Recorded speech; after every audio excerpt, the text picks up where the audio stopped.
Watintu bafazi, watitu mbogodo. Women's Day is upon us, and as we remember this historical day, we celebrate the contributions of the South African women. Assalamu alaikum, Jazakallah for joining us. You are watching An Nur the Light. Women continue to build our country and develop our communities, not only as mothers, but ardent businesswomen, leaders, and even engineers. This week, we spent some time in Cape Town and met a few women who are taking over a male-dominated industry.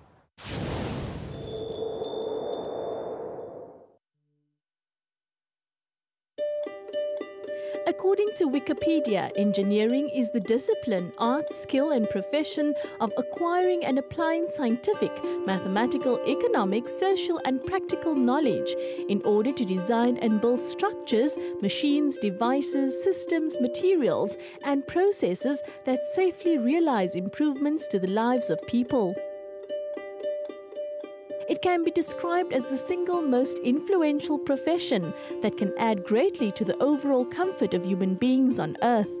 Our very existence has been made that much more tangible through engineering. From the humble mud huts to mega structures, engineering has influenced literally every sphere of human life. Engineering's single biggest achievement is so hard to narrow down because we change the world in so many significant ways. So everything from clean drinking water to the cell phones that we use to the cars that we drive is all engineering masterpieces. But I think if you look at it collectively, how we change our world for the better, that is engineering's single biggest achievement. Traditionally, the role of engineers has predominantly belonged to men. While women have occupied some places within this male-dominated profession, it hasn't been large enough to be seen as viable. A lot of this changed when South Africa ushered in a new era through the democracy it embraced in 1994. Young women began seeing the engineering field more and more as a profession, and while the levels are nowhere near as what it could be, change has come. The engineering profession is a very old profession, and it's really taken a long time to transform. But we're positive about it. We see that there's an increase in the number of female students studying engineering and graduating every year. We've gone from classes where there's one female engineering student to classes where there are about 30 to 40% of the students are females. So in the next 5 to 10 years, you're going to see quite a different engineering dynamic in South Africa and the rest of the world. I hated geotechnical engineering at university, but I really loved urban engineering because the impact that you have on people's daily lives without them even knowing it, from the transport that they use, to the water that they drink, to the houses, especially at low-cost level that they live in, we design those things and we make the world a better place. Nadia was a young woman who had a lot going for her. She was voted as one of the top 100 brightest young minds in South Africa, selected as one of the Mail and Guardian's top 300 young South Africans you have to take to lunch in 2009. She was CEO Magazine's most influential woman of the year in engineering and selected as one of the top 200 young industry leaders on the African continent by the African Leadership Network in 2010.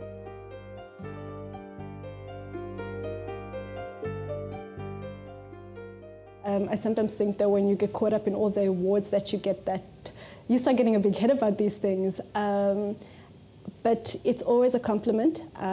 It's nice for both the industry to recognize the hard work and the dedication that you have for your passion. So I've been fortunate to get a number of awards, and I'm really grateful for people to recognize the work that we're doing at SA Women. As if all of this wasn't enough, Nadia co-founded South African Women in Engineering, an organization that is close to her heart.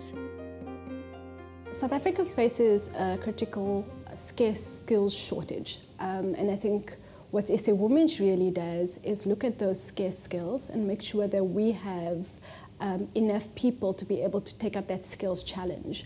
So, for example, engineering skills has been earmarked by the government as a critical shortage. So what we do as SA Women is we make sure that there's enough engineers. through education, through awareness, and we make sure that those engineers that are in industry are passionate enough to stay within the engineering sector or contribute to different sectors. With a flourishing career, she still makes time to give back to her community in any way she can. She has chosen to put her energy wholeheartedly into SA Women in Engineering to help women in the industry to soar to new heights. Tracy Reddy joined SA Humenj at one of their conferences when they first started and has become one of the success stories of the organization. It's all about breaking molds, and I think especially coming from that Indian Muslim background, there's a certain way people see you, and if you don't follow that trajectory, it's not seen sometimes in a positive light. But she's been able to spin that and motivate other female Muslim girls to, take charge of their lives, to be what they want to be instead of something that's been laid out for them. By joining SA Women, it allowed me to hone in on certain skills that are necessary in a work environment. One would be leadership skills, because being a conference director and sitting on the national executive, you need to have a certain sense of direction. These days, Nadia can be found at a company where she is currently a senior consultant on a large-scale public transport project where she organizes schedules for trains, buses and traffic for big events. All the while, Nadia spends a great deal of her time mentoring young women and juggling workshops, running programs and encouraging women to study engineering. For me, the best feeling in the world is for a girl who I don't know, who I don't remember ever seeing before, coming up to me and going, "You're Nadia, you changed my life. I'm an engineer because of you." For me, that's no greater compliment.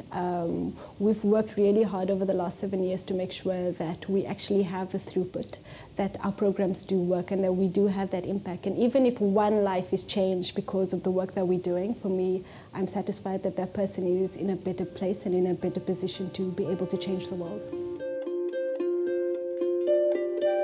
Nadia's contribution to the field of engineering is renowned worldwide. She has hosted and presented many conferences in engineering. More importantly, she strives to better society by being a true change maker without boundaries. As a young woman, she still has a long way to go, and through her hands-on approach, she's leading the change.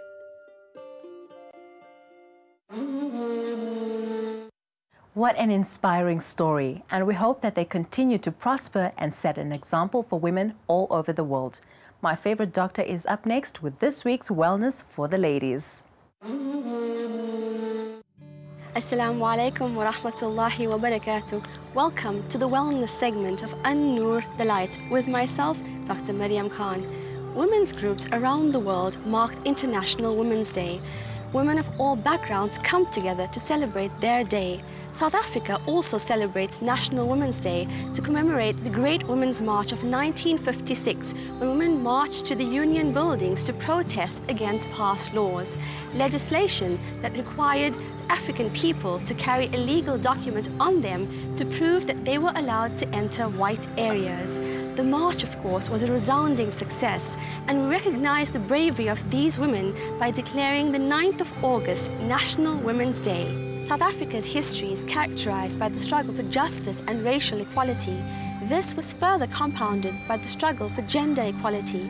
Women in South Africa played a vital role in the struggle for equal rights long before any formal women's organization came into being. South Africa's patriarchal society saw, and to a certain extent continues to see, women as being subordinate to men with a primarily domestic role. However, the rise of the industrial economy led to these prescriptions on the role of women to be overthrown.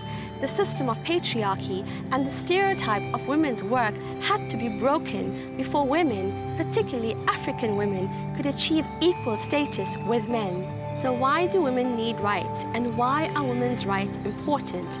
Women's rights are actually human rights. Women make up more than half of the world's population. Women's rights has actually helped women advance in many ways, even though we have not really achieved equality. Women's rights empower women and help society to evolve.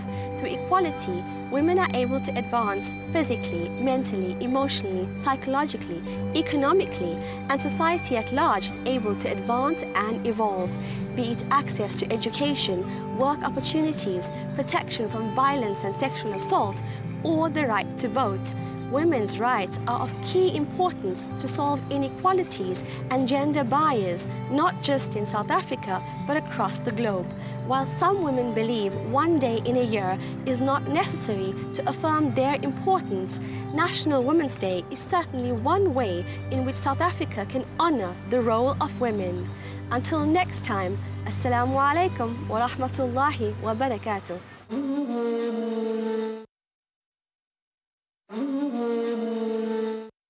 Quality teachers are an important facet in society as they are given the role of shaping young minds. The state of education remains a constant battle in our country, and while we still have a long way to go, there are some individuals who are on the right track. We spoke to some of these educators about the quality of education and how it can make a change to our world.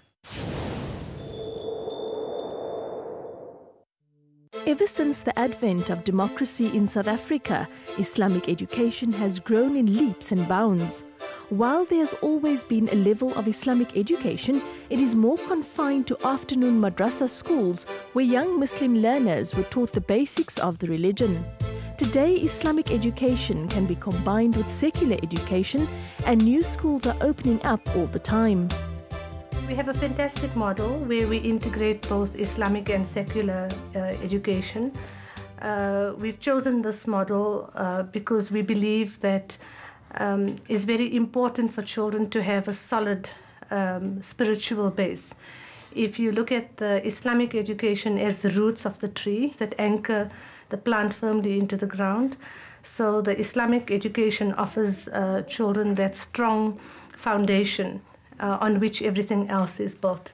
And the fruit that we bear is the kind of learner that we envisage. Children who can fit into society, who can contribute as valued citizens of South Africa, who are patriotic, children who can contribute to the social and economic needs of our country. So that is the kind of learner that we envisage. Auckland Park Academy of Excellence, or APAX as it's better known, has recently opened to cater for an ever-growing Muslim market. While they are new, the teachers here are some of the best in the business and have contributed immensely to education in South Africa. Nadia Mutara heads up the school, and her list of achievements over her 26-year career are outstanding. I think it's an opportunity for me to create something that the rest of the country or perhaps the rest of the world can emulate. A school where all parents, teachers, learners work in harmony, a happy school, a friendly environment. You know, one of the problems that we have in education in South Africa today, there's no shortage of good teachers. I think there are lots of excellent teachers. But we have what we call in education a closed-door syndrome, where good teachers tend to close their classroom doors. And the result of that is two things. One is good practice goes unnoticed, and poor practice and problems are perpetuated. So I'd like to see this open-door policy remain open. We want to learn from others. I'd like them to learn from us and for us to share what we have with others. One of the most encouraging features of the school is the close involvement of the parents, who get involved in almost every aspect. What we're trying to form is a Apex sort of family. I think we're realizing that, you know, in the spirit of Ubuntu, we're trying to apply the similar principles here, and looking at a village is what brings up a child. So taking all of those philosophies, what we're trying to do is to instill a culture where we would get parents, the teachers, the leadership of the school and the board to start now communicating in a way that can enhance the growth of the school, but most importantly enhance the children's development, because what I think we're trying to achieve is a holistic development of the child. We do sit in a very broad society. We're not very insular, as much as this school is based on Muslim ethos. I think what we recognize that we have a responsibility, and to create that responsibility, The way we look at it is, as parents, is that we need to create a family within Apex firstly, to start understanding, develop the skills, also draw on all of the talent that we have, and then also influence the broader communities in which we're in, and hopefully South Africa as well. Education in South Africa is facing many challenges. At Apex, they've recognized that the school is not just a place for learning how to spell or count, but also instilling a value-based system. With a lot of Muslim schools, I mean, the level of education is pretty excellent when it comes to your normal teaching. But I think the way we're trying to look at it is that the development of a child is beyond just teaching them the maths and science. It's teaching the child to be a human being, an active participant in the South African society. So I think from our point of view as the Parents Committee, we try and introduce initiatives with the school. And we're very fortunate to have a leader like Nadia in the school that's managing the school, that has the particular vision, and we sort of fit in. So if the parent component in upbringing of the children is not being dealt with, you can't expect just the teachers and the principal to address the issues that children face in a very transformed society, but also a very challenged society. You know, who we are is what we teach as teachers. So we strive to create a values-based atmosphere, and that is an environment where every single child and every teacher feels loved, safe, understood, valued and respected. These young minds are fertile ground for instilling a positive image of Muslims in South Africa. They are taught not only about their religion, but also how to put this into perspective through their actions. Their identity as Muslims and South Africans are firmly grounded in an education system that encourages this.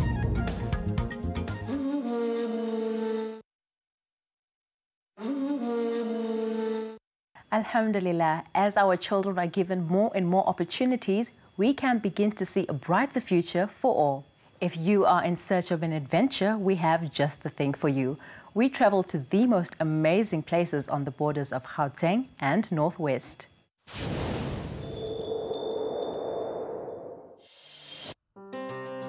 Take an hour's drive from the center of Johannesburg and venture millions of years into the past. The cradle of humankind is one of the richest deposits of human presence on Earth, with some of the oldest known human fossils being excavated here.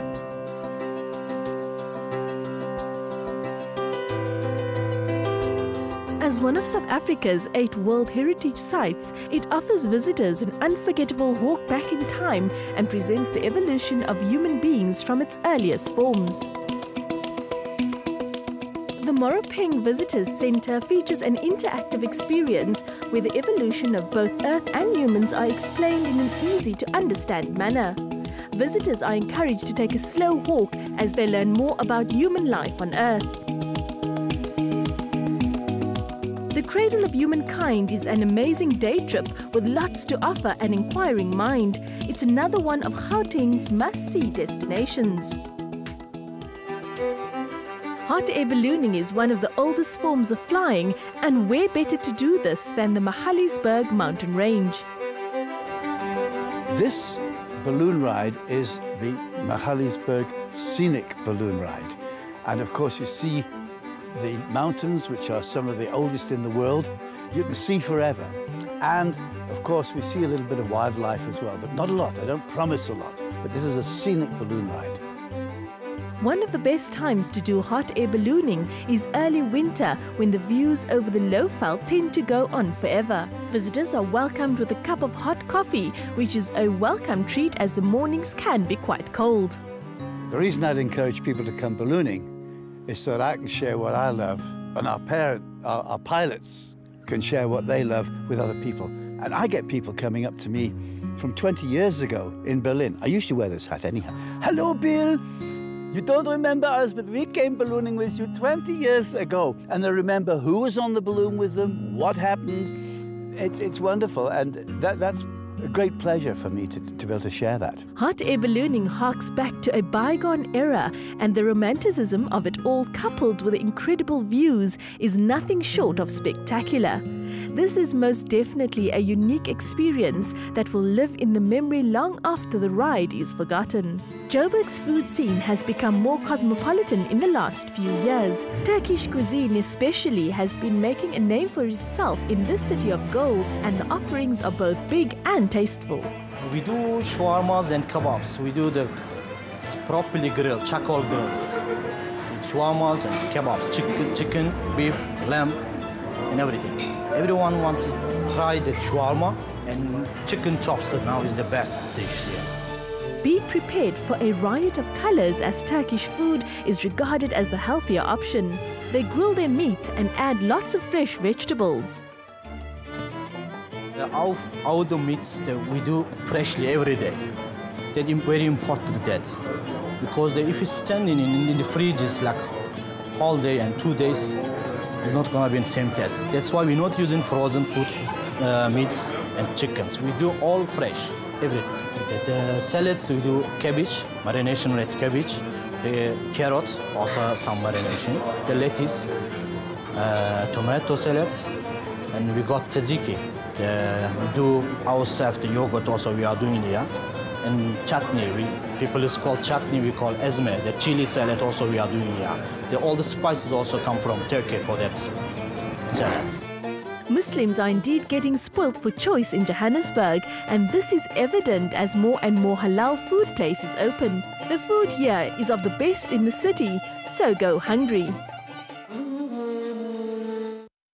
What breathtaking sights and delicious streets to jot down for your next adventure. We've come to an end of yet another amazing episode. Happy Women's Day to my fellow sisters. We are playing out with a beautiful nasheed that will allow us to remember Allah in all that we do. From me, Mariam Mukwanda, Salang Hantle, Assalamu alaikum. Ya Mustafa, Ya Mustafa, Ya Mustafa. Allahumma salli ala Muhammad wa alihi wa sallam.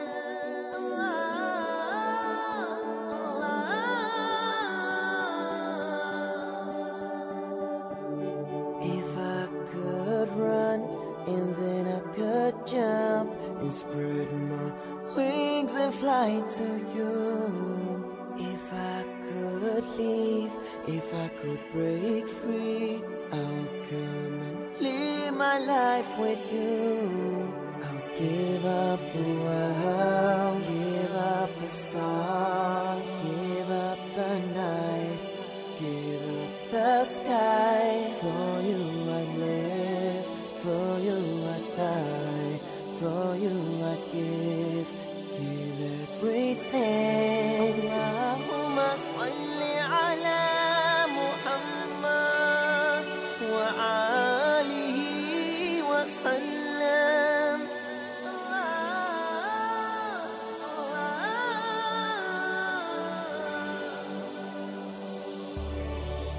Sent as a guide to mankind, from Almighty Allah to you, the messenger of truth, bearer of good news, Allah's final Rasul.